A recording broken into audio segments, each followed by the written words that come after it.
The Cold Omaha Podcast Network.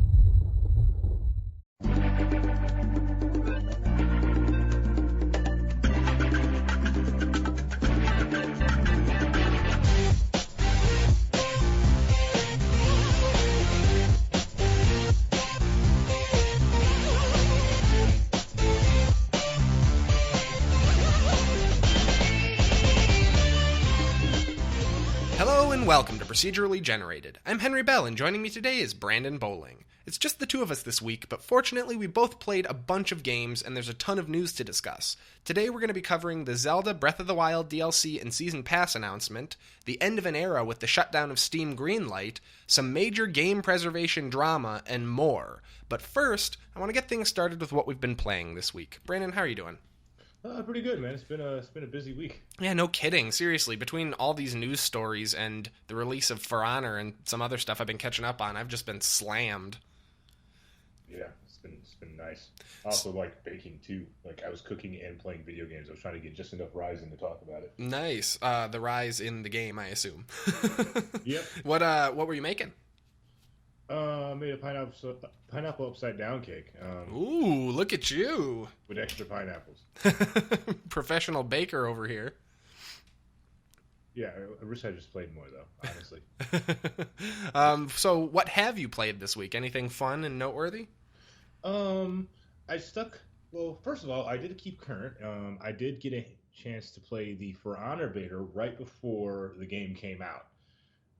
That was actually a pretty interesting experience, simply because I liked it, but I hated the beta. Interesting. What does that mean? Because I looked at the game, when the beta comes out, you get to play it while the devs, do their tests, their stress tests to make sure everything's, above board so that they do their final tweaks to get it out. Sure, although I'd say this beta was more about just marketing because it was like 2 days before the game released. Because the beta did capture my attention, but I think the beta in itself did a horrible job of fully introducing the characters to such an extent that I would really be into it. Sure, I kind of see what you mean by that. I mean, they didn't even have all the classes in the beta, so there's that. But also, it was kind of like a situation of, I don't know, it's a really complicated game, but you don't want to just open up the beta and get just bogged down with 30 tutorials. In fact, I was actually kind of annoyed with the tutorial that I had to do in the beta, but you're right, I didn't know anything. I learned very little in the beta. I didn't really understand how combos worked. I didn't really get the differences between the different classes or any of that. So yeah, I definitely know what you mean. It felt like the game teased you a bit, but didn't really show its hand. Mm-hmm. And that's one of the reasons why I decided not to pick it up at launch. Because I just I just lacked the knowledge of each of the characters. I actually ended up doing research on my own, mm-hmm. Perusing through Reddits and wikis and learning so much about the individual classes and the particular traits that each particular character has within the class. Do you think that your complaint is why they did so much marketing for this game? Because, I mean, there's been, the last, month or so, it's been just a constant deluge of daily YouTubers daily putting out the latest For Honor sponsored video and this and that. And they all have videos that break down each faction and each class and, all that kind of stuff. Do you think that was a deliberate move maybe by Ubisoft, realizing that people may not have the time to familiarize themselves with the game quickly enough? I think you might have a good point there, because that's actually what actually spurred on my initial research. Mm-hmm. I started looking at some major YouTubers, and then... Yeah, I think I first, I knew about For Honor, and I've been following it, and we've been covering it and stuff, but I think the first thing that actually hooked my attention was the Completionists series on it. Yeah, I actually watched... Mr. Fruit Gaming channel. Sure. He's one of the other faction leaders, right? I don't know, but Is he one of the big sponsored YouTubers? No, he's not as big. Oh, okay, gotcha. This is he was actually, I got into him when I was looking into Titanfall 2. Sure, but what were you watching? So I actually watched him. He did an intro to each of the characters, but what I found amazing, what spurred my research from him is that he actually went into detail about the specialties of each class. Sure. So he would take the heavies, because you have like a tank, but then you have a tank disruptor, like the Japanese. Well, it's not even like that. Even I mean, each faction has unique, not just a unique class, but like the two-handed weapon user of one faction is considered like a heavy and damage dealer on one faction, but on another they're like counter pusher and disruptor. Like they're not actually both. They don't even really play that similarly. Exactly. Like I was looking at, between you have your, like, for example, the Knight's heavy, it tends to break stances and then just deal damage, whereas the Japanese heavy tends to just disrupt groups of enemies. Whereas the Viking heavy is oddly quick and nimble. The battle axe user. Yeah, it's like more akin to the hybrid of the Japanese class. And you're just sitting here like, wait, whoa. I wouldn't even say a hybrid, because the Japanese class is really slow too, actually. Their Daikatana wielder is super... Their wind-up is crazy long on their attacks, whereas the Viking is like super fast, because he has a lot of attacks with like the shaft of his weapon and like the pommel and stuff. Yeah, the Dire Axe, like he plays very similarly to... he plays more akin to a hybrid from the Knight class than he does as a heavy in his own class, which is it's really interesting.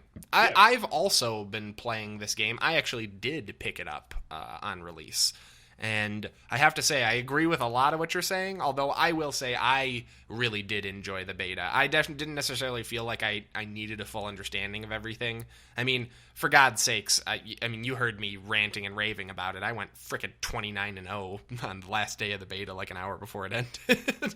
I had like a perfect match. So to me, I feel like it's really all you need to know to succeed is like how to do the block interrupt attacks, how to properly like block incoming attacks, and how to play rock paper scissors, because really a lot of it is psychology, unless the other player is really like knows their full toolkit. It's really just, can you accurately predict which attack I'm going to which attack I'm going to use, and if it's a light or heavy attack, and are you going to be able to get your attack in first? Yep, that's more or less the kind of the basics out of the beta. Well, but my point being, I have to say personally, I didn't find it necessarily like... I definitely agree that there was a ton more under the hood than I realized during the beta, and I did have some complaints, specifically that I didn't feel like they did a very good job of teaching you the combos that each class had.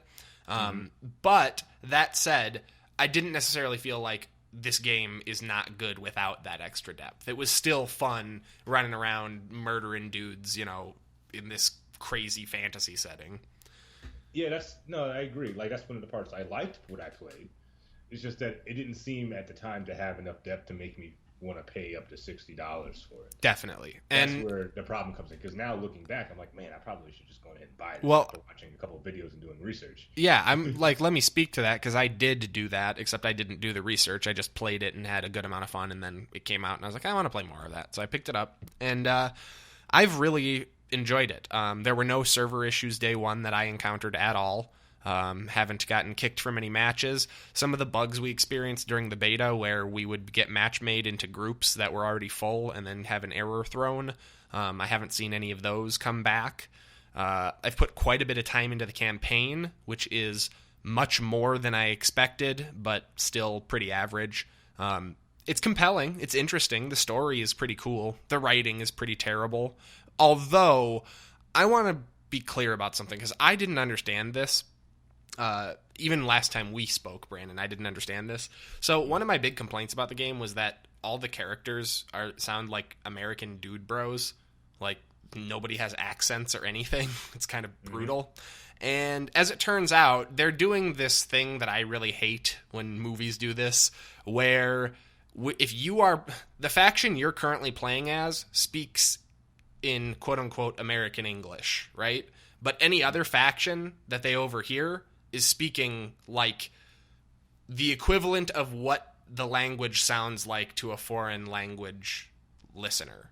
Does that make sense? Like, have you ever seen those YouTube videos that are like what American sounds like to like non-English speakers? Excuse me, what English sounds like to non-English speakers? I guess the best example would be like watching a dubbed anime and watching them speak English.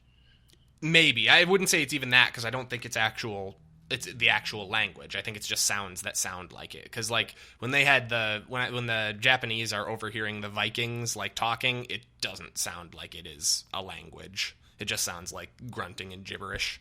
Although maybe I just don't know. But yeah, that's something. Yeah, because it sounds very similar to that. Because if you watch like certain television shows with our I know that's what I was referencing. Was saying I hate it when they do that. I think it's lazy. Yeah. It's like the weirdest English I've ever heard in my life. I'd rather just have subtitles in original languages, honestly. But I guess that'd be too much work. Yeah. I mean, a lot of the languages are most likely evolved to such an extent or dead. But I mean, this is not a game that's historically accurate by any means anyways, so I don't think that's really a huge concern. You just say it's a different branch. Because supposedly all three of these cultures have been isolated for 1,000 years or something.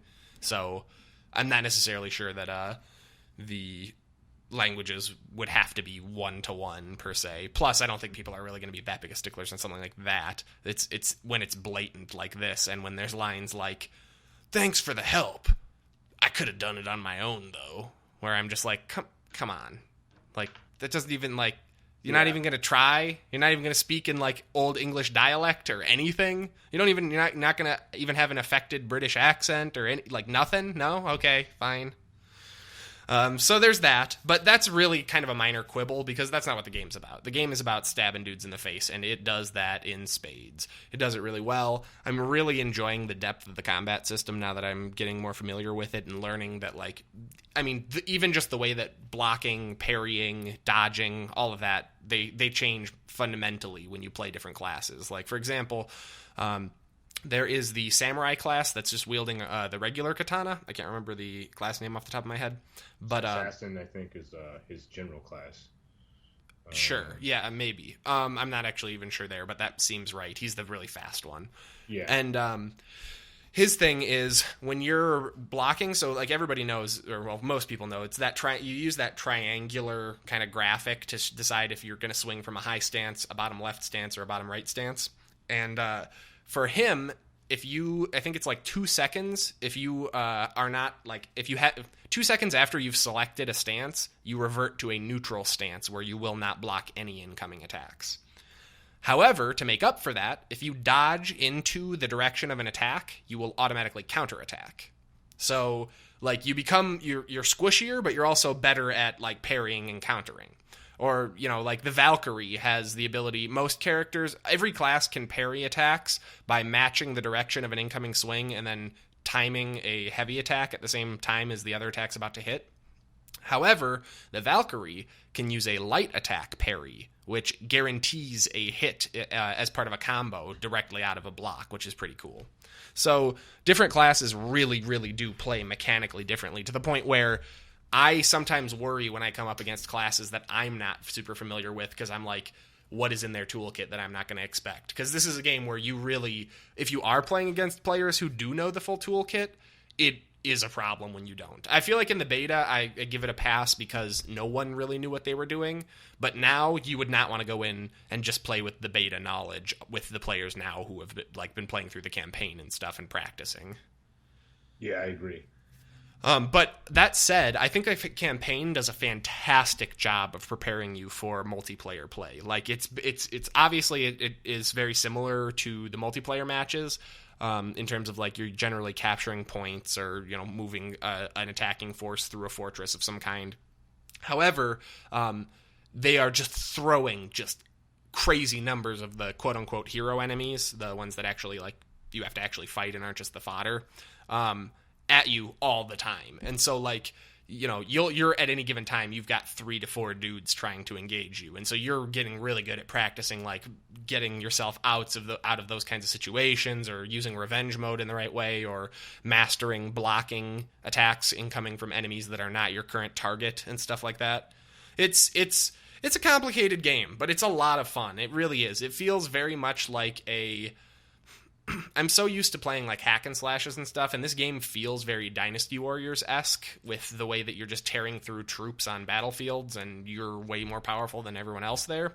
But at the same time, they do a pretty good job of balancing, you cannot just spam an attack like in those games. It's a ballet. You are you're not hitting click, left click, left click, left click, left click. You're doing left click, right click. Oh, they interrupted part of my combo, so now I'm going to block and then wait for them to either try to go into a defensive stance where I'll do a guard break, or to attack me where I'll try and get my shield up in time to do a parry, and then they'll be staggered, and then I can go back into my combo again. Like, if you're just rapidly clicking, you're going to be you're going to be doing startup attack animations all the time and just getting hit by your enemy, who's playing a little more cleverly. Yeah, I agree. It really does seem like a dance, which is kind of nice. It's a lot of fun. Yeah, it's also like it has a lot of depth that I didn't realize until way after the beta. Yeah, well, I didn't even realize it during the beta. I came out of the beta pretty cool about it. I'd say I was like more positive than negative, but I was planning on holding off on picking it up until that last day of the beta, when I finally like kind of hit my groove and started to learn how the mechanics worked and was able to be somewhat competitive. Because that is one thing I'll say. If you're not willing to take the time to learn this game, this probably isn't the game for you, because you will get just slaughtered if you're not being careful and paying attention. Even just before that we recorded today, I jumped into a quick multiplayer match just to make sure the servers were all still working and stuff. And first kill of the game, I wandered waited right into the main battle with all the NPC enemies fighting each other, and had 2 knights just roll up on me at the same time and just kill me before I could even get an attack off on them. Like, just tag teaming me front and back hits constantly. So if you are not prepared to be strategic about it, be prepared to get very salty. I agree, yeah. But overall, presentation is fantastic. It's very good looking. Not the best looking game I've ever seen, but considering the number of objects on screen, I think it looks great. I both love and hate the map variety in this game. I haven't seen all the maps, obviously, yet, because the game just came out. But from what I have seen, there's a good variety in terms of the total number of maps, but it feels like there's about 5 or 6 that are pretty much constantly coming in rotation. And there's 2 in particular that are these, like, straight bridge levels, where it's just like you have a capture point near your base, one right in the middle that's based on whose NPCs control the battlefield, and then one by the enemy base. There's several maps that use very similar designs to that and have just kind of changed maybe the location of a staircase and the aesthetic of the level. But it doesn't necessarily feel like this is a completely different map from the other ones. They play very, very similarly. Okay, so there's an illusion of variety. Yes, because, like, for example, like, all capture points on those types of maps are all, like, A and C are always elevated off the ground and give you opportunities to, like, knock people off ledges, and then B is always on ground level on those map types. And so, like, it's not bad, and they do have variety, and you do play differently on the maps, but it does feel kind of samey. Okay, yeah, that makes sense. Yeah, because I noticed that. So they kind of look like the beta map that they used for domination. The beta maps are the ones that I'm seeing still. Okay. Yeah. And so the multiplayer is pretty cool, though. Haven't really gotten too into the character customization and stuff like that, but I do know there's unlockable feats. I'll be honest, the vast majority of what I've played so far has been single player because I wanted to get a good gauge of the story, length, and quality, and also to kind of train myself up before I went into the big leagues of multiplayer. So I can't speak too much to the multiplayer variety, but I will say, as far as the single player goes, I've been very impressed. And while the writing may not be great, the story itself is pretty fantastic, at least in terms of intrigue. And also, the length is pretty solid as well. I think I've probably put... Let's see, I don't want to overestimate here because I have a tendency to do that for my played time. So I picked this up on, Tuesday? And it's Thursday, and I played it from 6 to about midnight both days. So I've put about 12 hours into the game, and I would say I'm 2/3 of the way through the campaign. So I would guess it is about a 16 to 20 hour campaign, depending on if you're like me and you're, taking your time on the levels. And that's pretty impressive for this type of game, because I would have assumed it would be much, much more tacked on, maybe like 4 to 6 hours. But they have separate campaigns for each faction, and you just play through them sequentially as it unrolls. It's kind of the backstory of the setting, which is pretty cool. It all takes place, for the most part, the campaigns take place 5 to 10 years before the current time of the multiplayer. Okay. But yeah, overall, I'm having a blast with it. I would recommend it, although I don't know if I'd recommend it at 60. I'd say if you can pick it up for 50 or less, it's a must-buy if you're into that kind of game. I'd say if you can find it for 40 or less, it's worth picking up even if you're just curious, because it is pretty darn solid. And matchmaking has been pretty good, which is my biggest concern in multiplayer stuff lately. Matchmaking seems solid and servers seem pretty good. But yeah, I think that'll do it for our For Honor talk. However, I know you have played some other games this week as well, and I'm curious. Could you please illuminate us? Yeah, because I played the For Honor beta and I had made the decision not to buy it, I kind of still had this weird itch for a relatively historic-looking hack and slash. So I downloaded Rise Son of Rome and started playing that. Ah, jeez. Which is the most delightful hack and slash I've ever played in a while. So in case you guys are wondering, Rise Son of Rome was initially an Xbox One launch game, and as it is a launch game, it's designed to look really pretty and have about as much depth as a slightly dehydrated puddle. That being said, it still is a fun game to play. Because it's hardly historically accurate, but it looks at a glance historically accurate. I played through a couple. It's got the same kind of thing going for it as For Honor. Exactly, which is probably why I had that urge to play it. Maybe a little more trustworthy, but also more mythological stuff. Yeah. The game, interestingly enough, I've actually did a deep playthrough years ago before I was even ever thought of being on a podcast. So this was kind of like a little wake-up call to what I saw all the way back when Xbox One first came out. And I have to say, the story is not as initially flat as I thought it was when I first started playing it. I mean, it's not the best story ever. Don't respond to me. I mean, I have a different opinion from you on this game, so go ahead, tell me.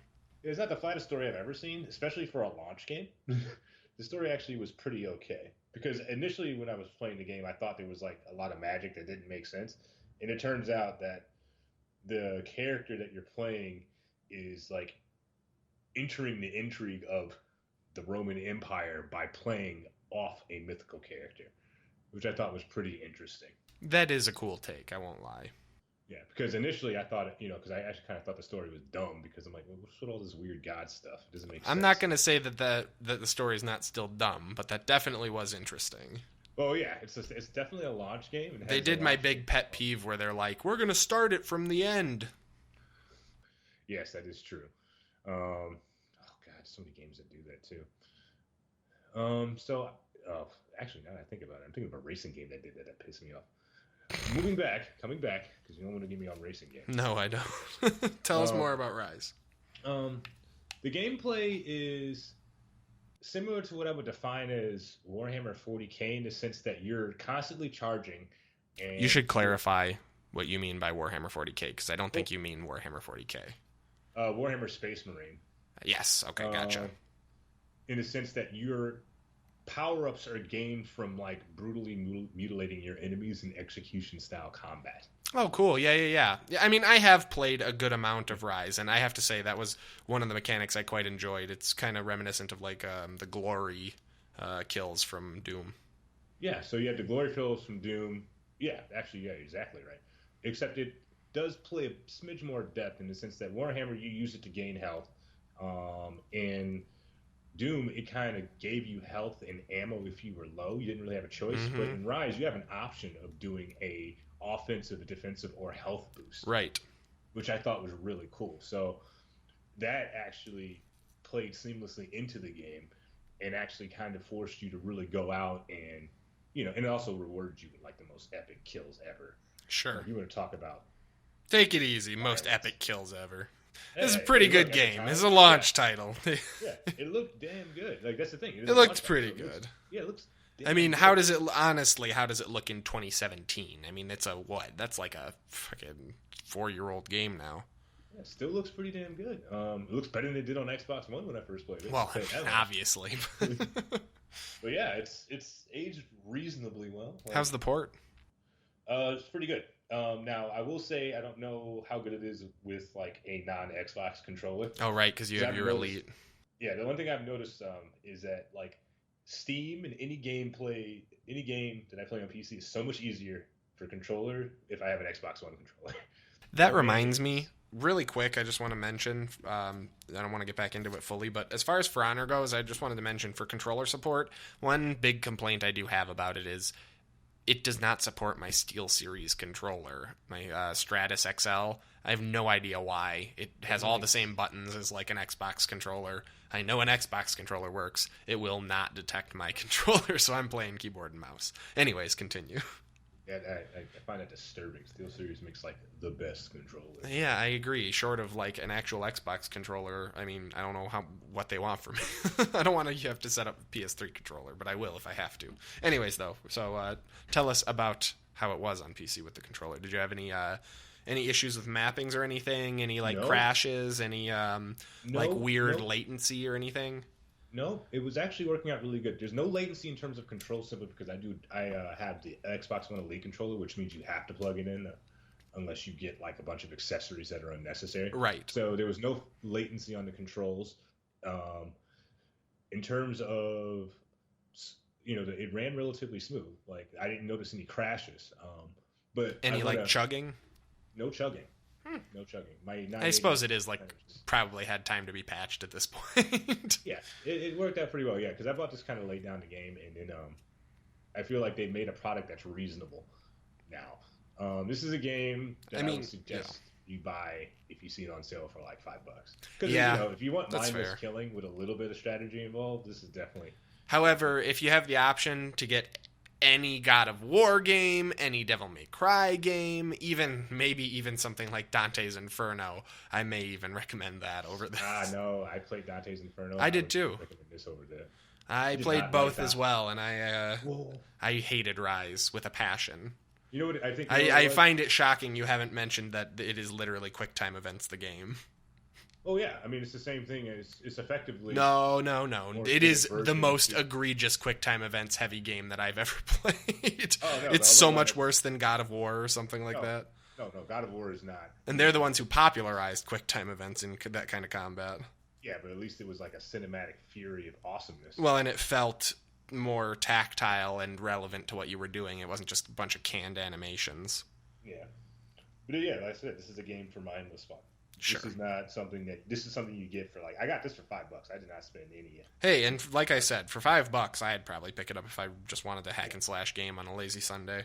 Yep. So that's what this game is for. It's like, it's kind of like what I would define as a popcorn game.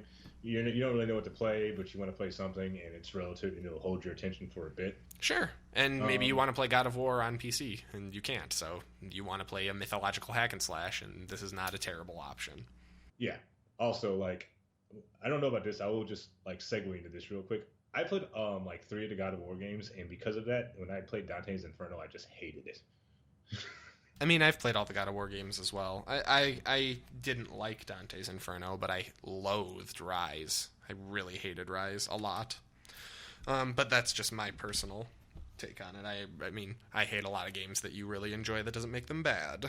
So maybe Rise is good if you're really into like hack and slashes and stuff like that, or mythological hack and slashes. It definitely fits that category. I can tell you that much. For sure. Cool. Yeah. I have been binging on a guilty pleasure this week, Brandon. One that you should judge me for furiously. And that is Fire Emblem Heroes. We were having a conversation about this. Yes. So the new mobile app that everyone's been talking about, saying, it's like got these gacha game mechanics, which is like the Japanese vending machines where you can get like a random prize. And it uses similar systems to that for getting your different heroes. You have heroes of different stars, star rankings and stuff, but it's like, same name, different stats, basically. So a 5-star version of a character is just outright better than the 4-star version, which is kind of frustrating. But I just had to give it a shot because Fire Emblem is something that I've always been interested in, but it was always way too complicated for me. I'm not willing to devote that kind of time to an individual battle because, you can have individual Fire Emblem battles that go on for hours. And so, if you're trying to like save all your characters and you like are stopping and restarting when they die and stuff, because in Fire Emblem, it's permadeath. Oh, saves coming? Yeah. Yeah, exactly. So, what's great about this is it has a lot of the mechanics from Fire Emblem. It has like the rock, paper, scissors system for weaknesses and bonuses to different types of enemies. It's got all the different like class types. Well, maybe not all of them, but a lot of them. So it's got like, characters who are mounted, clerics, different kinds of like archers or like shuriken users. It's got, really a good variety of stuff. It's got girls that transform into dragons. I don't know. But yeah, I see nothing wrong in that. Right. And so I've been playing it basically nonstop for a week now. As soon as I found out that you can so if you're going to play this game, make a Nintendo account for it, because you can bind it to a Nintendo account and then you basically get additional bonuses for completing the early missions. Specifically, you get Nintendo points, which can then be spent on stamina potions and stuff that'll let you keep playing the game to progress. And also you get 10 free orbs, which are what are used for unlocking heroes. So definitely do that if you're playing the game and you haven't yet. It makes a huge difference. But as soon as I found out that existed, I was like, I'll give it a shot. I have a long commute. And so I jumped in, played it for a couple hours. I was like, this is pretty okay. I've got, a couple of... I don't know if they're steel or lead or whatever, 2-star heroes and 1 or 2 3-stars. And then I realized, what do you know? Between this Nintendo's points free 10 orbs and the orbs I've been getting for just kind of playing through the game and getting my feet on the ground, I've got 25 orbs or something. I can go ahead and unlock 4 or 5 heroes. Let's go see what we can get. And so I went in there and I immediately pulled 2 5-star gold heroes. Specifically, let's see. I got. I'm going to pull this up on my phone here, so bear with me because. Jesus! Sorry, that's the game audio. Please, no copyright strike. But yeah, my current team is Camilla, who is the cover character that everyone knows. It's the Ivy-like, super sexualized female character. She's one of the main best ones. I have a 5-star of her. I got a 5-star of Robin, who is apparently the best spellcaster in the whole game, which is pretty rad. And then I also got a 5-star of Tiki, who is a dragon girl. And she is also apparently one of the main characters from the series. And so I'm just laughing because I seem to have pulled 3 very rare characters. I did not realize quite how lucky I was until recently, because since pulling Ari, that 5-star dragon girl, I have not pulled a single 5-star in over 60 orbs worth of unlocking heroes. To give you an idea, you get 1 orb per mission you complete, only the first time you complete it. So I've been playing quite a bit, and I have not had any luck getting another 5-star hero. So there is that. However, there are ways, time-consuming ways, but there are ways to upgrade 4-star heroes to 5-star and stuff. So that is an option. I don't know, though. Overall, I've just been having quite a bit of fun playing with it. It's a simple tactics game that's not super time-consuming. It's really easy to pick it up, and you can, especially if you're using the auto-battle feature to kind of move the battles along, man, you can play a match in 45 seconds to a minute and a half.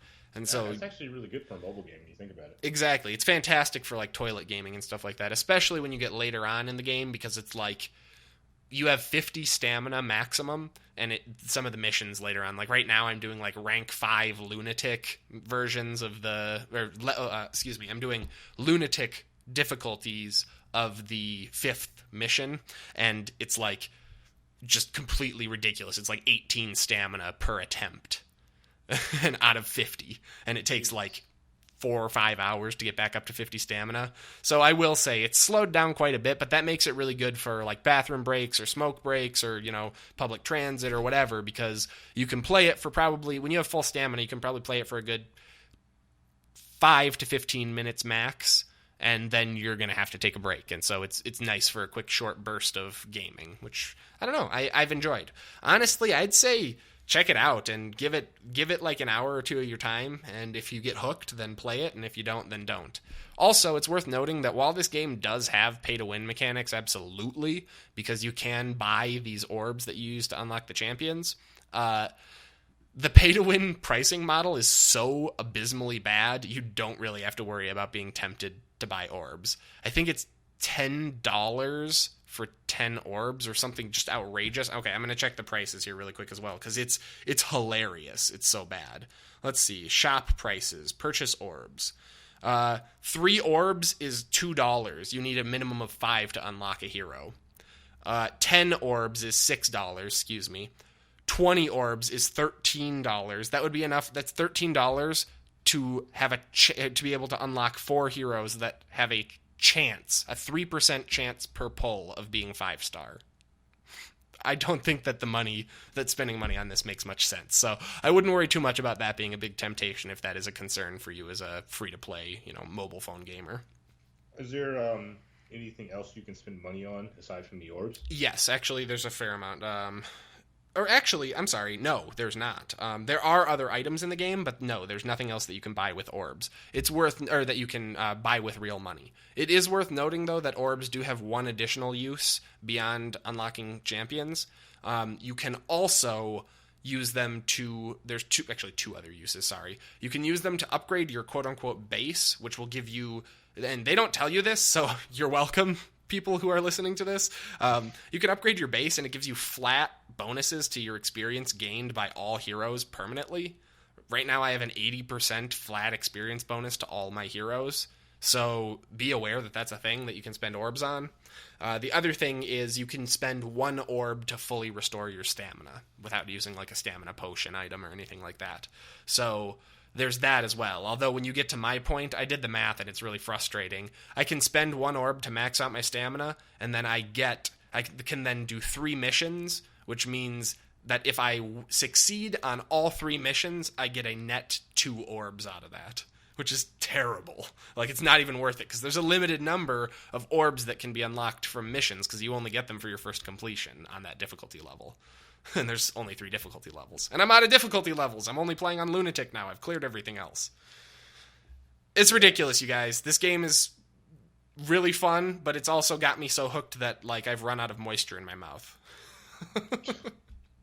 Anyways, though... You can learn how to breathe when you play these games, Henry. Yeah, exactly. Anyways, though, I've been really enjoying it, and I'd highly recommend it to people who have been on the fence about checking out... who have been on the fence about checking out Nintendo's new mobile offerings. But yeah, as far as that goes, that's really all I have to say about it. Brandon, I know you played at least 2 more games this week, so why don't you talk about one of those here? Yep, I played 2 more games this week, and I'm actually thinking about rolling them into one for one simple reason. They're delightfully similar, and they're actually made by the same developer. And the games I'm going to talk about are Inside and Limbo. Okay, yeah. Okay, I see it. I knew they were similar aesthetically. I'm interested to hear the other similarities. So I actually last weekend I was kind of cooking and doing all this crazy stuff, and I'm like, I want a game I can just like sit down, play, and then get up and go. You know? Something that's not multiplayer connected, or like, oh, I'll just finish this mission, or something you can like literally just walk away. That kind of locks you in. Stuff sure, like that, cutscenes and all that. Yeah, and then so I played this game. This game basically is super simple. So I started with Limbo, and Limbo effectively it's an indie game that basically is kind of like a lateral thinking puzzler. Right, it's a 2D platformer, right, with puzzle elements. Yeah, and then like, the visuals of like semi 3D stuff. So 2.5D. Yeah, 2.5D. Publisher, it got published by Microsoft because I think it got an award for best indie game way back in 2010. Oh, cool. Was this like a live arcade game? No. This would have been post the Xbox Live Arcade, though, right? Yeah. Gotcha. Okay, so go on. And it's really made by Playdead Studios. So the thing about this game that I love is that the aesthetic is kind of black and white. It's very bare bones, but the puzzles are possible, but like kind of brain teasers. Yeah, if you guys haven't seen it, this whole game is about the interplay of like light and shadows, and your character is just like a silhouette. Exactly. You don't know, and I love that about like the character and like how you define it, because this is it's kind of weird that I think of like Limbo, Limbo's character as the most relatable character I've played in a while, simply because the situations that he's in terms of the puzzles he seems really squishy, but if you were to be in that exact same situation, you probably would have done the same thing and probably would have died that same horrible death.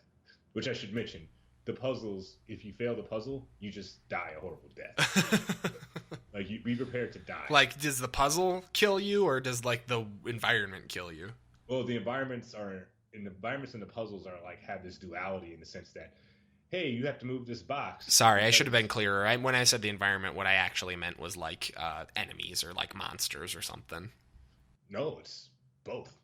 The environment and the objects that populate it, like spiders or people, will kill you.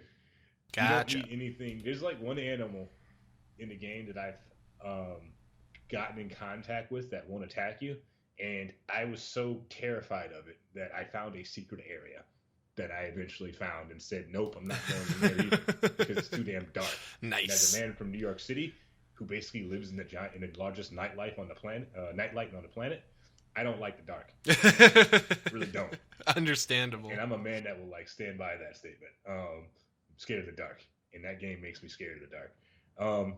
What I will say though is that I really like I like everything except one thing. My favorite thing is the character because he's so relatable. You can easily put yourself in his shoes. You can superimpose yourself on him and not feel weird because the character isn't super strong or super smart or has any inklings of being more than a child.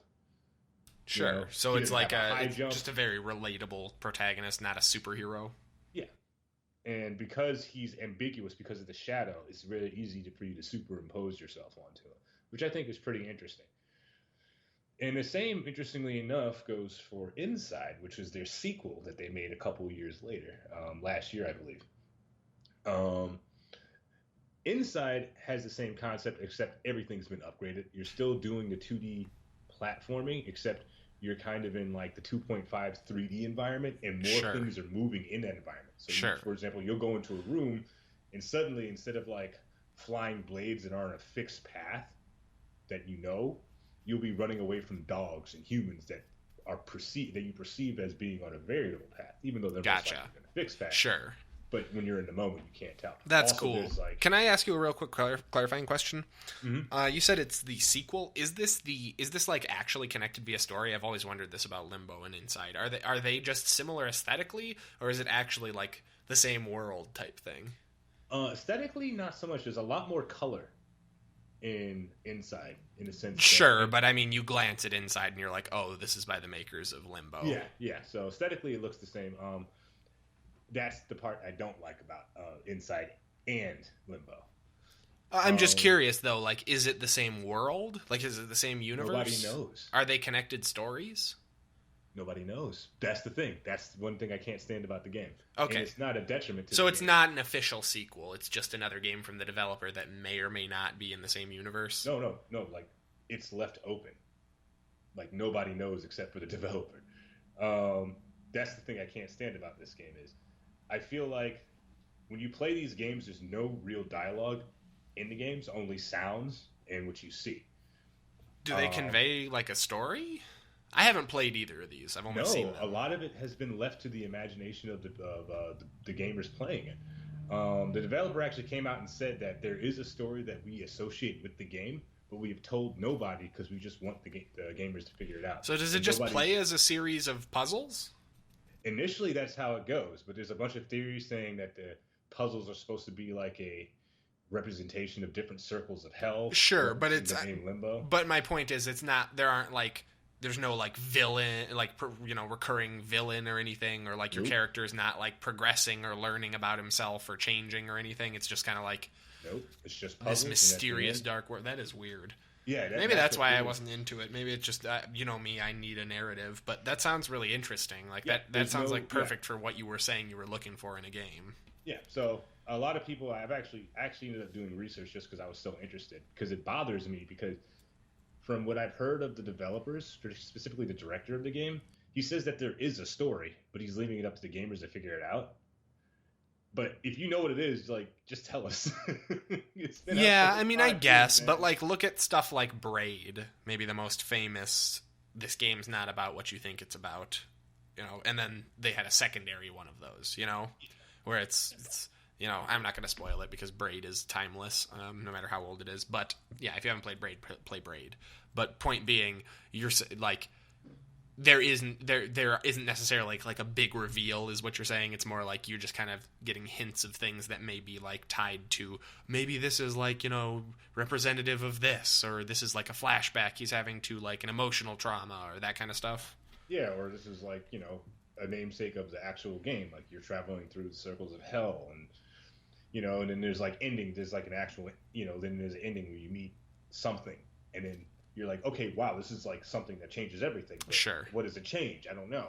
That's cool. The same thing that I've gotten 3/4 of the way through Inside, and it was kind of interesting because the games are so well made, and the puzzles are very engrossing to the sense that I didn't start asking myself these questions until I was about 1/4 of the way through Inside, where I'm just like, okay, wait a minute, what the hell am I actually doing?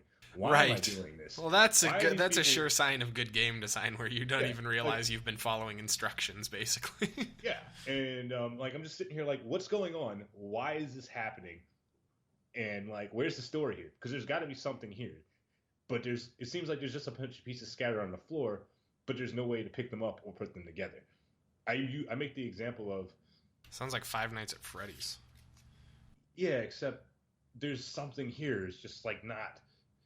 It's just like you can't. You think there actually is a master plan there? It's just a big secret. Yeah, and that's what really bothers me about both of these games, because they're both really good, especially Inside, because they added the fourth dimension of movement and puzzle solving that they hinted at in Limbo with gravity, but now you're just underwater, so you have 4 dimensions to move in, and then there's enemies that aren't on, or enemies or environmental hazards that are actually not on a 2D plane.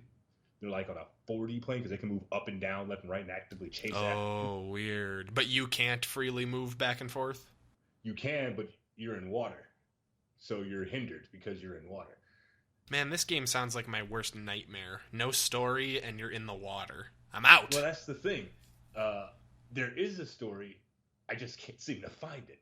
There's way too many small things in the game. It sounds very intriguing. I mean, it sounds like the kind of story that hooks the kind of people who are into stuff like, say, Five Nights at Freddy's or something like that, where they're like, okay, now I finished the game, now I'm going to spend twice as long as I spent playing the game on subreddit, on the game's subreddit, talking about, like, theories. Yeah, and it's pretty interesting. Like, most of it's been, like, relatively, tame. Like, nobody was going crazy on the internet. But another thing I liked about it is that people came up with some really interesting ideas, which I thought was pretty cool too. I won't go into details, but Inside particularly has a pretty like in-depth group of people who are really trying to figure out the game, while the developer just looks at us and laughs on his high horse. Right, exactly. Which is what really bothers me ultimately about it. Because people were saying, oh, it's kind of like, the Soul series where the story's not really explained. I'm like, no, but the Soul series, you can go... The story is scattered throughout the game in terms of like events as well as objects you pick up. Like I picked up Bloodborne's story by just like picking up objects and reading the descriptions, listening to the dialogue and then piecing it together. Well, I have an idea. I think we should just pitch a potential name for the third game in the quote-unquote trilogy to the developers. I'm thinking Closure. Yeah, I'm so... Limbo, Inside, and Closure, where you actually figure out what the fuck's been going on for the last 2 games. Yeah, exactly. That would just be perfect. That being said, that gripe doesn't Spoilers, really take away from the third game is just Dante's Inferno. Oh, God, yeah. Sorry, go on. But I will say in closing, because I don't want to spend too much time on this, because there's no real spoilers, because there's no story that I can find to spoil. Sure. Well, I'm mostly curious, like, what's your recommendation on this guy? I think that if you're willing to, like, really look into it, because I actually kind of looked back and actually started replaying Inside from the beginning, just so I can see if I could catch some off things. Because there's stuff there. It's just very obtuse in nature. It's like the director specifically went out of his way to leave clues and almost... Because there's no red herrings in either of these games, I can tell you. So the clues are there. It's just how you pick them up and piece them together. And then combine that with the ambiguity of the director. Yeah. Makes like any credible theory kind of fall flat, because it's not like, yeah, you're pretty close. It's kind of like somebody got close at some point. Right. Don't say who it is. Right. Or when it was. Yeah, you can just choke on your own damn elitism with that kind of thing. But yeah, I know what you mean. Bothers me. But seriously, like looking back, like there's a message in both of these games if you're willing to look hard enough for it. But at the same time, the gameplay feels very good in both games. Like you got to remember, Limbo came out in 2010. I ran it on my computer and turning the lights off, playing it at night. Like I even got scared at some points. And this is a 2D. Yeah, well, that's what's great about art design is that like the feelings evoked by a game aren't necessarily based on resolution. It's presentation, and there's no one's going to argue with you that Limbo and Inside both didn't have gorgeous presentation. Yeah, and the puzzles in it are just like satisfying to figure out, especially toward the end of Limbo. Like the puzzles were just amazing. Like, I would spend 20 minutes trying to figure out puzzles in the last five. I actually took time, thought about it, did experiments. Were they fun puzzles, or were they the kind of puzzles where you like get stuck for like 25 minutes and then you finally figure it out and you're like, oh, come the fuck on. Like, that was fucking dumb. There's like two that are like that, and then there's one that took me like 2 hours to figure out, although it wasn't because it was a dumb puzzle. It was because, like, all right, there was a bug that's like a cross between a mosquito, a wasp, and a firebug eating a corpse of something. And it was in a pit that I was in, that I fell into. Yeah, I would have noped the fuck out of there. So the puzzle was kind of like, okay, it has to do with the bug, so you're gonna have to go to the bug. And I'm just kind of like, nah, because it won't attack you. You'll just run away. That sounds awful. But here's the thing: it's a mosquito / wasp / firebug eating a human corpse or a corpse of something, because it's in black and white. And this thing's like glowing a little bit. I'm like, I'm having none of this. Interestingly enough. So you're saying the deterrent for that puzzle really for you was more you just were scared of the bug? Yeah.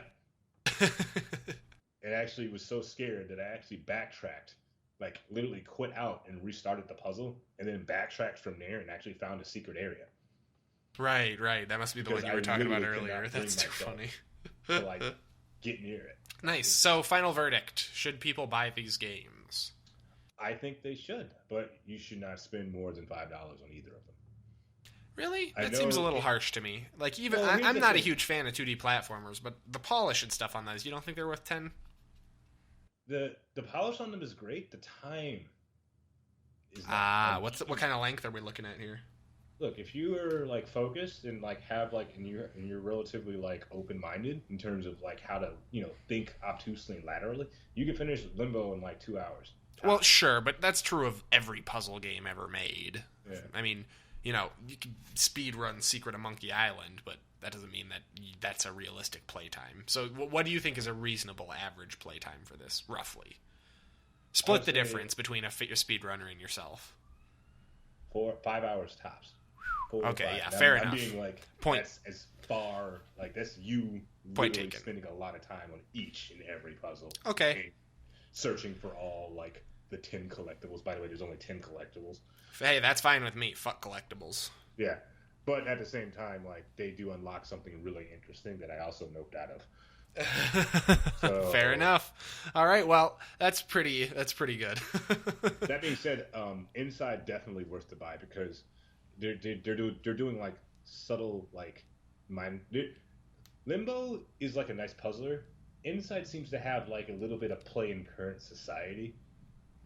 Maybe making more of a statement that's there's relevant to pop culture coming from that game. Gotcha. So because it's more current, so it kind of fits the times better than sure. Limbo does. Or because of the style of art that this guy produces, it could just be you projecting because that's the kind of games he makes where he wants you to fill in the cracks. Yeah. So, but yeah, that is really interesting. Sorry, I'm going to just go ahead and move us along here a little bit because we are running a bit long on what we're playing, and I have 2 more games I want to touch on really quick here. But, I did play a couple of other things. Specifically, I played more Animal Crossing. I just wanted to talk about this really quick because you guys, I have problems. This game has made me into a power gamer kind of against my will. I love the Animal Crossing games. Absolutely adore them. They're fantastic, casual, low stress. Jump in, play around in your cute little town, maybe upgrade your house once or twice, and then buy a rocking chair from a raccoon. Like, it's a fun, simple, kid-friendly kind of game, However, the prices, you guys, the number of upgrades in New Leaf oh my god. I was getting my third upgrade for my second story in my house. It was like $700,000 or bells. Like, and on average, I'm maybe making like 70,000 bells per in-game day. Although I'll be honest, I usually play like 10 to 12 days in a session, just because I skip the clock forward. But yeah, you're not making nearly enough. It's a pittance. Like if you're really, really, milking a single day and picking all the fruit in town and getting all the secret money rocks and catching bugs and catching fish and all that, you can maybe make out with 100,000 in a full, like, couple hours of playing on one in-game day. I have figured out how to power game it. I was reading online because I got real sick of not making enough money fast enough and was like, is there a way to make money faster? And I found out that in the game, they give you this beautiful island you can go to. It's a great place. It's supposed to be your vacation area. It's where you get your first tropical fruits. You can unlock some, there's some special, like, bugs and fish that are out there, like sharks and stuff. And, yeah, it's just kind of a cool getaway. However, my island is now a barren rock in the middle of the sea with 4 palm trees left on it. I have completely uprooted everything from flowers to trees, and that is because the way that the spawning system works with bugs in Animal Crossing is that there only a certain number are going to spawn in a given area, regardless of the number of nodes that could potentially spawn them. This means that every piece of ground could spawn, like, water bugs and stuff like that. Every beach is constantly spawning hermit crabs, but it also meant all those trees were spawning different kinds of, like, beetles and spiders and stuff and bees. The flowers were spawning butterflies and stuff, and I just cleared all that out because now with my four palm trees, all that spawns is some random crap on the ground that I ignore and just constant, insanely valuable beetles that you can catch. These beetles start at 6,000 bells each and go up to 12,000 each.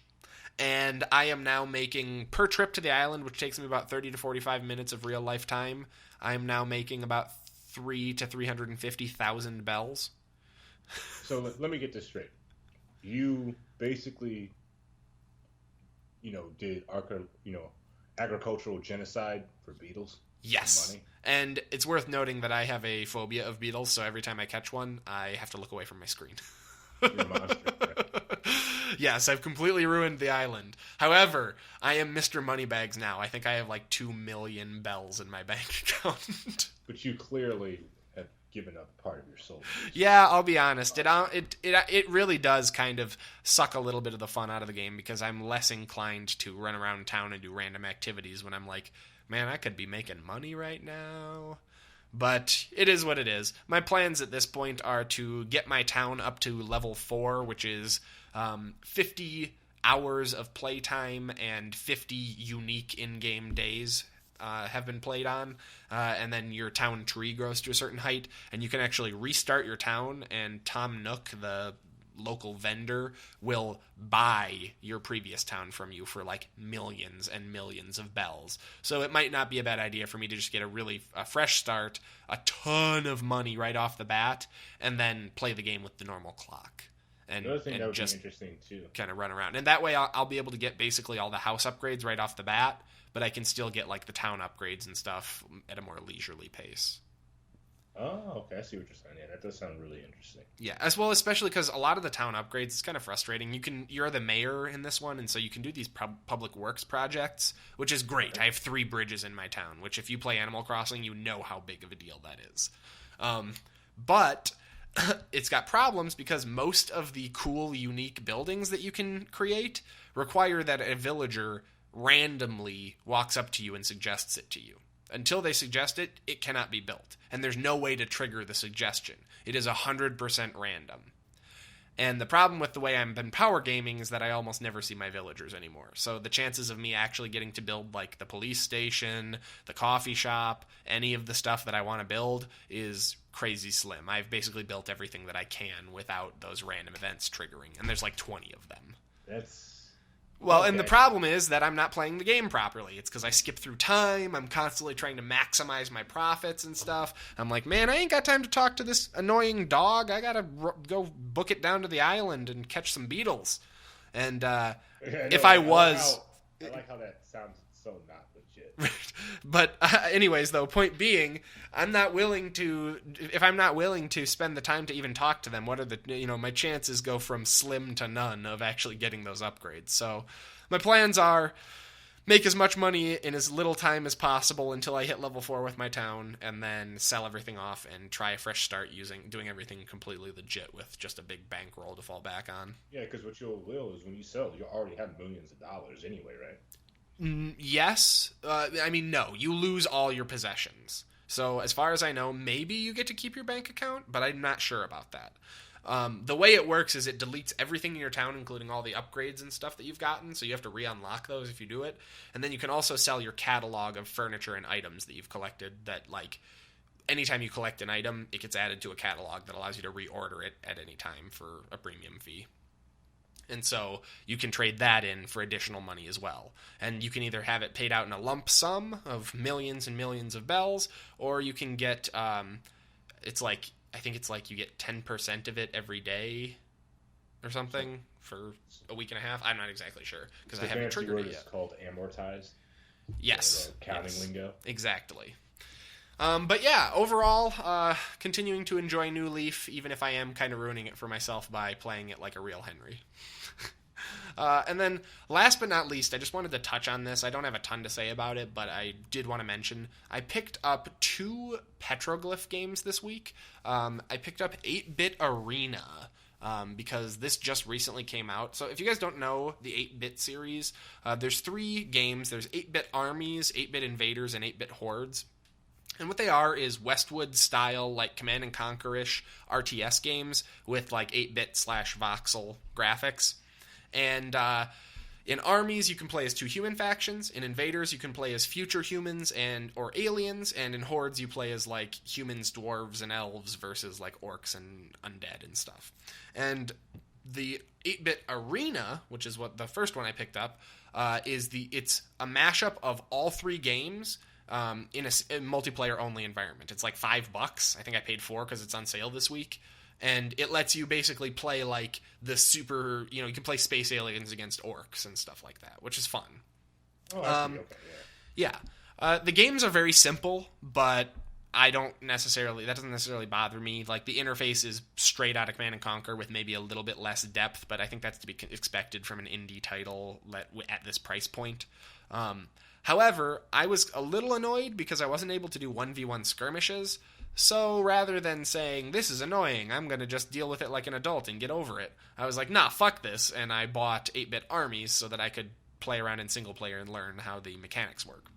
So, I picked up 8-Bit Armies, which is the original of the 3 games that has, that's the one that has the 2 modern armies, and it also has a single player campaign in addition to multiplayer.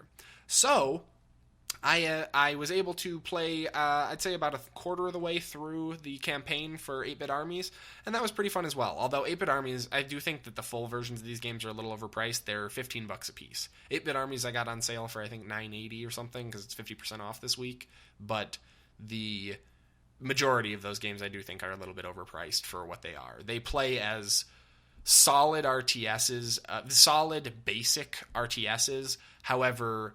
they're kind of missing a little bit of depth or extra strategy. I wish there was more variety between the armies, because the reality is, and I want to make sure I make this clear to people before they consider picking it up, while the armies are cosmetically hugely different, really there's like 1 or 2 things that differentiate the different armies from each other. They're mostly just different looking units, if that makes sense.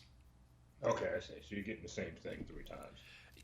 6, but yeah, more or less. I mean, the unit designs are all over the place, and like the damage they deal is variable, but like, all of them, all the races are going to have the equivalent of, a transport vehicle, and they're all going to have the equivalent of a tank, and the equivalent of, that kind of thing.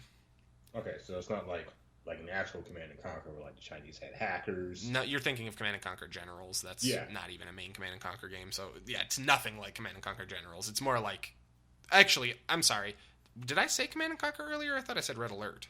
It's more like Red Alert. It's exactly like Red Alert. I apologize, you guys. Red Alert is what I was trying to draw the comparisons to. It's got the all of your user interface is just like on the right pane of the screen and stuff like that, and it's preset buttons. Like all the buildings are shown at once, and you just click the block for that building. It's very Command & Conquer. That's what I meant to say. Sorry. But yeah, oh my god, I did it again. It's very Red Alert. But yeah, anyways though, I would recommend 8-Bit Arena if you're curious, and you can poke around with it and try out all the armies, and then you can decide for yourself if you're interested in the single-player games. But yeah, overall, I've had an okay time with it. I probably wouldn't recommend them unless they're on sale, though. Honestly, I think the price point is just a little bit too high. But if you can get the single-player ones for under $10, they're worth a look, and the Arena one is like $5 for multiplayer, so if you're even curious, you might as well just pick it up. But yeah, that is pretty much going to do it for what we have been playing this week. Brandon, unless you had any last-minute games that you didn't mention. Nope, that's it. I will mention one thing. I want to say this. Next week, I've kind of been punishing myself for not buying For Honor. I'm going to splurge on a console game. Ooh, what console game is that? That will be a surprise, but what I will say is it's a sequel to a PS Vita game. I know what it is, but I'm not going to say it. Okay. Yes. So, anyways, though, that will do it. You guys will have to hold with bated breath till next week to find out what game Brandon's talking about. However, that's going to do it for what we've been playing this week. We're going to take a quick break here, and then we will be right back for the news. Don't go anywhere. All right, and we are back. So, we have a fair amount of news this week, so we're going to dive right in here. First up, I wanted to talk about Blizzard's new method of combating Korean hackers in Overwatch. This is actually really interesting because this leans on something I did not know was a thing. Apparently, one of the reasons that hacking in Blizzard games, or really all games, is so prolific in Korea is because of the way that their net cafes work, or they call them PC bangs. And basically, what the issue is you go into these places and they have pre-installed copies of Overwatch, right? And you then just make a free, you get a free account when you come in, basically. You go into the place, make a free Battle.net account, play with it that day. You can then take that account back home with you, I guess, or you can save those account credentials and bank up a bunch of them, and then you have a bunch of legal, quote-unquote, burner accounts of Overwatch that are all unique, and you're not spending $60 a pop on them. Really crazy. So, according to Blizzard, they are going to be changing that. This is actually kind of crazy. It's clever, but also kind of scary. What they want to do is, starting on the 17th of February, they're going to be forcing people to log in with an actual Korean Battle.net account, which will take away their ability to make those free accounts, and it'll also mean that you'll have to own the game, I would guess, in order to play, but perhaps not. I'm still not totally clear on how the PC bangs work, but one thing that does mean is that part of the Korean Battle.net account creation is entering your social security number. So, if your account gets banned with this, it should be much, much easier to track banned players, because it's not nearly as easy to come upon extra social security numbers as it is to come upon a free account at one of these PC bangs. So yeah, I mean, very interesting. And Blizzard has said they're planning on doing the same thing with their Diablo 3 and StarCraft 2 games in these cafes. But just really interesting. I didn't even know this was a thing, because obviously in America we don't really do the whole net cafe thing. And so I just assumed that when you went in, I didn't even think about modern accounts and stuff. I would have guessed that you'd be playing on the account that is bound to that computer. I didn't realize you could make your own every time, which is pretty cool. It's a shame that this is totally a case of this is why we can't have nice things. Yeah, it's a shame. I've actually done the net cafe thing. There's a couple of net cafes in New York City and Chinatown that I've actually frequented to play games. I actually played StarCraft the first time at a net cafe. See, that's just cool. I wouldn't actually mind having net cafes, because what's great about them is you basically have a constant LAN going on. You can go down there with a couple buddies, maybe they haven't even played a game, and you're like, yeah, come on, jump in, we'll play. You don't have to buy it. You can just pay, $20 for 2 hours or whatever. It's solid. Yeah, but it's definitely not a thing here. I can see why there's such an issue because honestly, we have net cafes in New York, but you still have to have your own account. Yeah, well, we also Korea. Let's remember too is like the public, like it's the gaming in public capital of the world. Like this is where the majority of esports events and stuff came out of. It's where professional StarCraft came out of. Like there's definitely a different culture of playing video games in public there as well. And also, I don't know what kind of I'd be curious to know what at the rate at which Korean people consume electronics like Americans do. Like, does the average household of Koreans all have their own laptops and smartphones? I would guess smartphones, yes, maybe not laptops if these PC bangs exist. Because you don't necessarily need one if you can just go rent a computer on every corner. Yeah, for a virtually infinite amount of time. And, you can actually get private decks, too, where you just have your own room with a computer. Oh, that's cool. Yeah, there's all kinds of stories of people effectively living out of those places. Yeah, I'm sure. I mean, people do it here in storage lockers, so... Yeah, it's pretty interesting stuff. That is very, very interesting. So what do you think about this? As someone who has probably made use of these types of accounts before. So I've made use of... When I was going out and playing, the difference between my experience was I played on a friend's account when I was at the Net Cafe. I just call them Net Cafes. Yeah, that's fine. That's what they're called in America, and I think most of Europe too. Yeah, so I played on a friend's account, so I wasn't aware of whether or not it was, whether it was an account that listed at the particular place where you just, go in, sign into your free account. Right, you didn't know if it was the Dave and Buster's account or if it was your buddy's. Yeah, because he just said, "Hey, dude, you like this game? I heard you like Command & Conquer. Try this out for size. Get some man pants on." I was like, all right. Nice. Yeah, no kidding. We talk about complexity increase. Yeah, so, yeah. Dude, just a little piece of advice. Never play StarCraft for the first time in front of, a bunch of hardcore StarCraft players. You're talking about backseat gamers, dog. Also, don't be like me where you live your whole life thinking you're amazing, and then when you make your first Korean exchange student friend, you get taught what amazing at StarCraft is. I got put in my place so hard by my buddy John Park. Yeah, you ever wonder why I don't have any StarCraft games on my computer? It was that experience that did it to me. Yeah. It was brutal. It's traumatized me, actually, now that I think about it. For sure. But yeah. No, but it's interesting. There's two questions I have that aren't really listed in the article. Mm-hmm. A couple of people were playing it into things. First of all, from my perspective, handing out a social security number to any online service that's not for taxes or super, super duper secure is a red light to me to an extreme. Yeah. I mean, I guess I don't know if it's necessarily the same thing in Korea as it is in the U.S. It might not be as big a deal. It seems like in a lot of Asian countries, Social Security is used to secure a lot of stuff. I mean, we do give out our Social Securities here in America fairly often for non-banking related stuff. Verification and stuff. Yeah. But usually the verifications are for, actual important things. For banking, yes, that's an obvious. But, I've given verifications for work-related things. I have to give verifications so that I can speak to a representative at T-Mobile. I have to give them the last four of my social. So, I mean, I wouldn't call that. I mean, I would say that's about as invasive as having it in your Battle.net account. I guess. Yeah, I can see I would probably trust Blizzard more than I trust T-Mobile. That is interesting. I mean...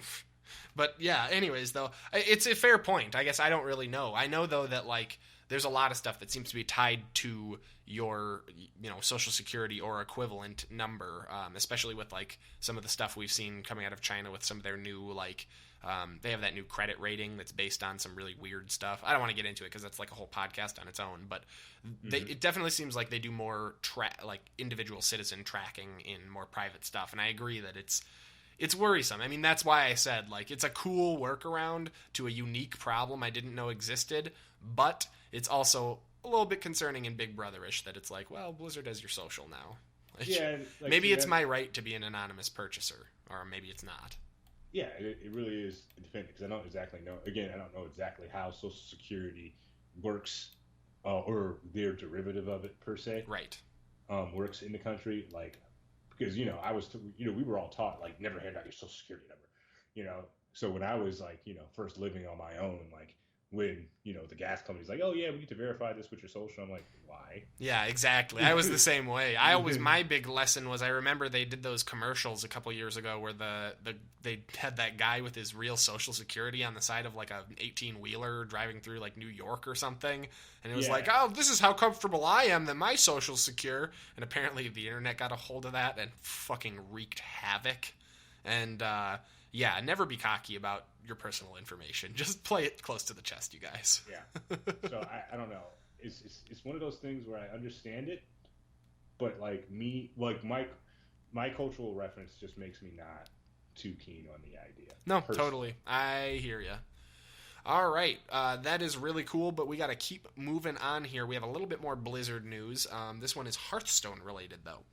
We have a new balance patch that's going to be coming out in the very recent future here. Is going to be addressing some of the big issues with the incredibly stale competitive meta right now. Holy shit, you guys.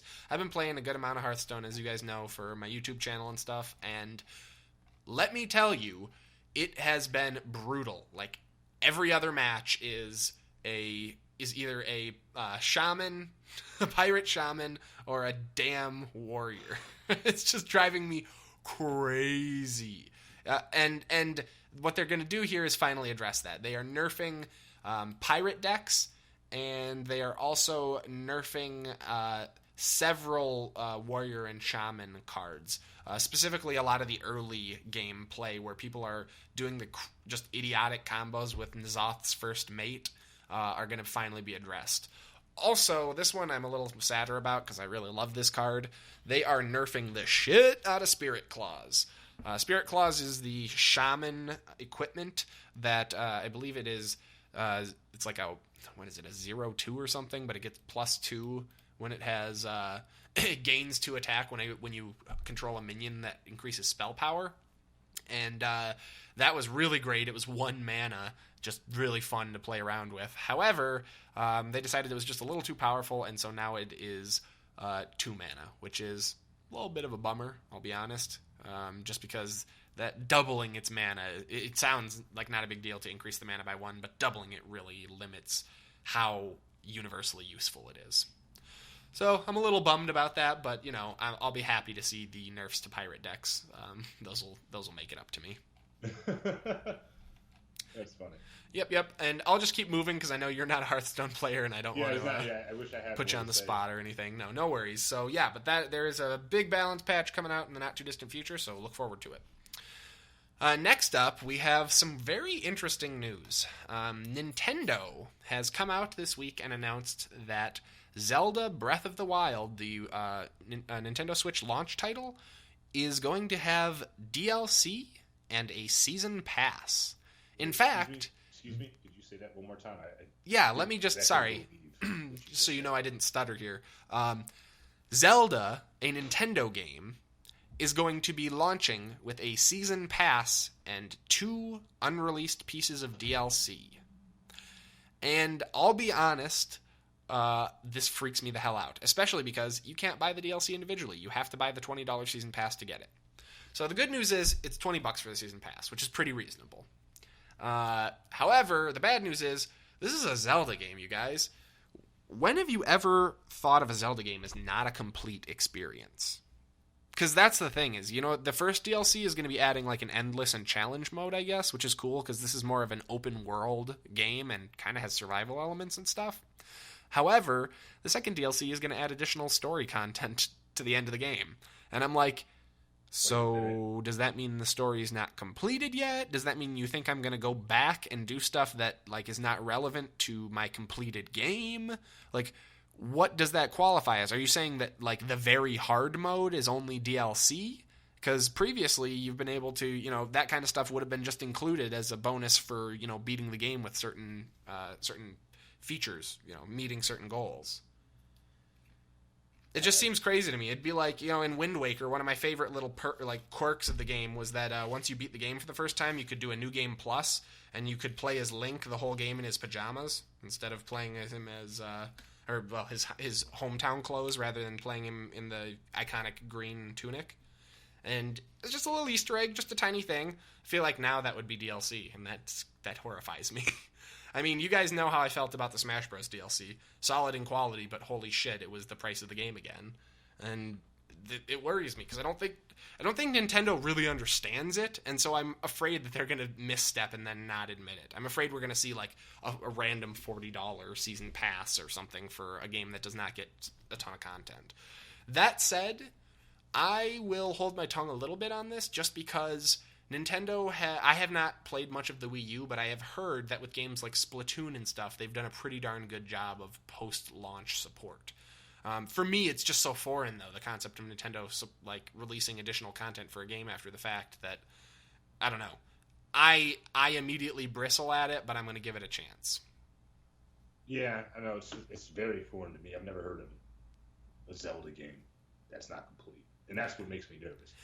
Are they going to do like that Dead Rising 4 thing where the DLC, the ending is actual DLC or something? Right. Like that? I always think of what was it, Azura's Wrath? Mm-hmm. You had to get the DLC to actually get the true ending. Like, fuck you. Yeah, I just can't. It makes me nervous. Yeah, it just seems crazy. But at the moment, we don't have all the details about all the DLC and stuff, so we're just going to have to hold off. Fortunately, the wait won't be too much longer. We are about 2.5 weeks out from the Switch launch. Look forward to it, guys. Oh yeah, have you pre-ordered it? No, they're sold out everywhere. I was trying to get one for my birthday, but I don't think it's going to happen now. But that's okay. I'll keep up looking around. You guys know I've got that stick-to-itiveness. I got my 3DS, so I'll be damned if I'm not going to get my Switch at some point here. Hopefully it doesn't take like 4 years, though. Yeah, I agree. Speaking of Nintendo, we have a little off-brand Nintendo news here from Niantic. Pokemon Go is finally going to be releasing an update with some like a meaningful number of Generation 2 Pokemon. This is a pretty big deal for a lot of people who maybe were a little bit younger than me and you, who may not be super familiar with the original 150, or who preferred, who knows, maybe they preferred the Generation 2 Pokemon. They are adding in, I think, 80 new Pokemon. They're adding in some new items, which are berries. One is the Nanab berry, which slows a Pokemon's movements, and the other is the Pineapple berry, which doubles the amount of candy received if the next catch attempt succeeds. They're also adding in some additional trainer customization, bullshit cosmetic stuff. And I'll be honest, that concerns me because, especially the berries concerns me, because to me that means a lower chance of getting Pokeballs out of Pokestops. Yeah. They increase the item pool, then suddenly you have a lower chance of getting the other stuff. I don't know. But, yeah, so they have patched in a ton of new Pokemon, all the starters, a lot of the favorites, all the Eevee evolutions, all of the added in second stages. So if you've been, holding on to your Onix, you can finally get a Steelix here if you care to do it. That said, this is certainly not going to be the one that gets me back in the game. For fuck's sake, Niantic. It's been, what? Are we coming up on a year? Map.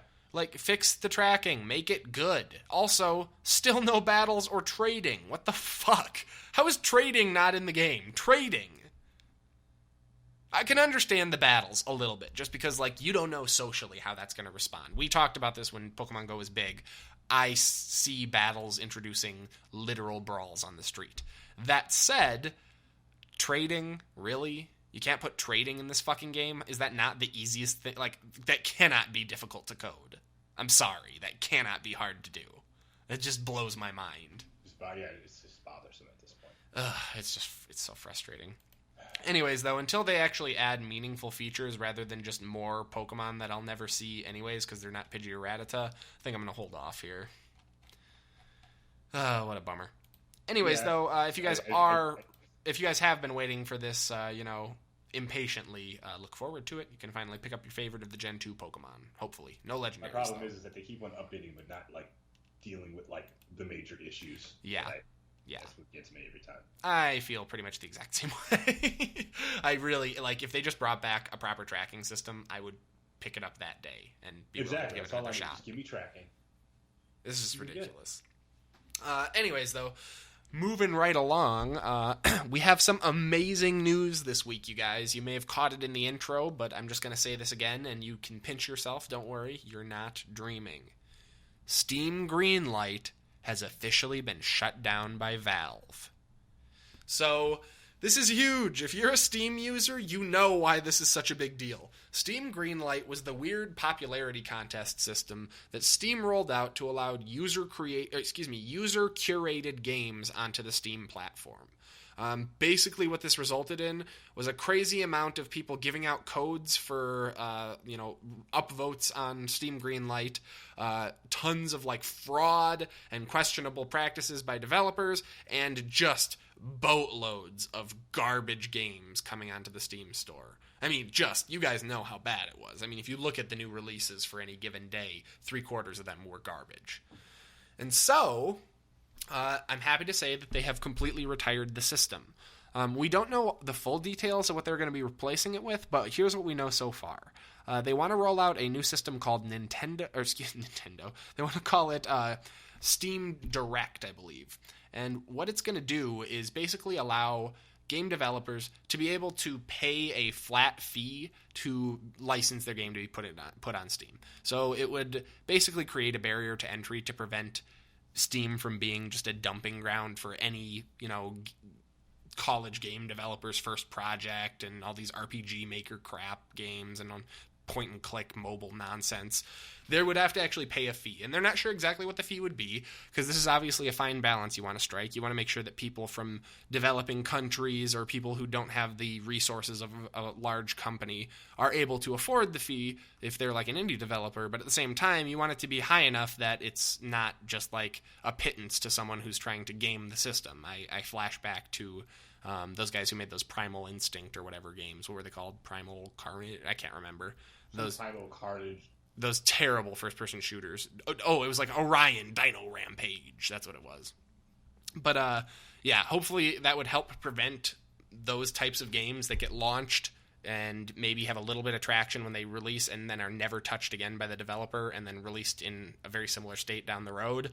I think we'll see a lot less of that, and I think that's really a good thing. However, the concern here is that they've talked about making the cost to get onto the Steam Direct platform being anywhere as low as $100, which to me is like ridiculously low. That's just stupid. To as high as $5,000, which is obviously a lot of money, although not really a prohibitively large amount of money. I feel like if you're just a dude in college who's making a game, yeah, that's a prohibitively large amount of money. If you are actually someone whose job is developing this game you're working on, and that's like your full-time thing, you probably can come up with, I feel like you'd have to have some kind of investment or money backing you anyways, and you can probably come up with $5,000 pretty easy. Yeah, I agree. I feel like the real thing here is you don't want to block out the, Undertales of the world, but at the same time, you need to make sure that an unscrupulous company with decent resources doesn't exploit the system. Yeah, it's a fine balance, my friend. Yeah. It's worth noting that people are able to use, you can recoup your costs once it's on the store by selling the game, obviously, and stuff. But the idea would be that if you think you're going to make less than whatever the barrier to entry is, in profits off the game, then hopefully you'll put it somewhere else. Because the thing is, Valve is not the only place to upload games. People forget this. Is that GOG exists, itch.io exists. There's a bunch of other, DRM free or even stuff like Uplay and Origin. Steam is not the only gaming platform out there. And it would not be a bad thing for their monopoly to be broken up a little bit. So I would love to see some of these big indie hits come from some of these smaller sites. I would love to see the Humble Store produce the next Undertale and have it be a Humble Store exclusive, because they could use the business, and it also kind of can create these sub-communities and allow these different platforms to specialize, similarly to how GOG specializes in DRM-free software. Yeah, that would actually be really nice. And it'd be nice for competition too, because then Valve would have incentive to generate an actual customer care line. Exactly. That's the other thing, because I don't know if you guys have noticed, but it seems to me that Valve's they've been incremental, but their incremental improvements to their customer service platform have all been right on the heels of Origin and Uplay updating their terms of service to be more user friendly. The Origin, I think, still has the most user friendly return policy of any of the platforms. So, point being, I feel like it has been competition that's dragged them kicking and screaming as far as we've gotten so far, and so more competition can only be a good thing. I agree completely. Fantastic. But yeah, so Greenlight, ding dong, the witch is dead, you guys. Greenlight is finally gone forever. I would say may it rest in peace, but my thing is fuck Steam Greenlight. Yeah, exactly. There is one more story I wanted to touch on here. This one came kind of at the very tail end of the week, so we don't have all the details on it yet, but this is a story that I really wanted to cover just because it's kind of shitty, but also definitely going to be getting play everywhere. Because about 10 grand of NES games being sent into an American preservationist were lost, quote-unquote, lost in the mail. Yeah, this is crazy. So there's this SNES emulator developer, Bu, who is really well known for being a huge player in the emulation scene. He's actually coded one of the best SNES emulators out there. And in addition to that, being a huge game preservationist. So for those, we talk about this a lot, but not everyone may realize what that means. Game preservation is the idea that a lot of these games, once they're off the shelves, they're no longer in production, and we don't have access to the source code. A lot of the original developers don't even have access to the source code. So without doing a complete dump of all the data on these cartridges while we still have them around, they could literally be lost forever. And that does happen with games sometimes, and there's just nothing you can do.